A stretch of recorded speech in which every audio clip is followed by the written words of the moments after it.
দিনভর নাকি মদে ডুবে থাকতেন ববি দেওয়াল আর টাকা জোগাতেন তার স্ত্রী। বলিউড কখনো কার ভাগ্য বদলে যায় বলা মুশকিল। অভিনেতা ববি দেওয়ালও সেই তালিকায় বড় উদাহরণ। এক সময় যাকে নিয়ে সিনেমার প্রেমীদের উন্মাদনা ছিল চরমে, তখনই তিনি রূপালী পর্দা থেকে হারিয়ে ডুব দিলেন অন্ধকার জগতে। ক্যারিয়ারের ভয়ঙ্কর খারাপ সময়ের মুখোমুখি হয়েছিলেন ববি। দিনভর মদে ডুবে থাকতেন। এমনও সময় এসেছিল যখন সংসার চালাতে হতো তার স্ত্রী তানিয়া দেওয়ালের উপার্জনে।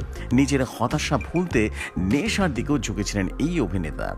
সম্প্রতি এক সাক্ষাৎকারে ববি দেওয়াল খোলামেলা জানিয়েছেন তার সেই দুঃসময়ের কথা।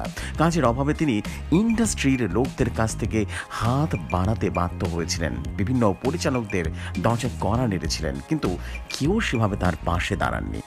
তবুও নিজেকে কখনো ছোট মনে করেননি ববি দেওয়াল। বিশ্বাস করেছেন খারাপ সময় নিজেকে ভাঙতে হয়, ঘুরে দাঁড়াতে হয়। নানা চড়াই উৎসাহে প্রতিকূলতা পেরিয়ে অবশেষে আশ্রম সিরিজের কাজের সুযোগ পান অভিনেতা। সেখানে দুর্দান্ত অভিনয় করে নতুন করে দর্শকদের মনে জায়গা করে নেন ববি দেওয়াল।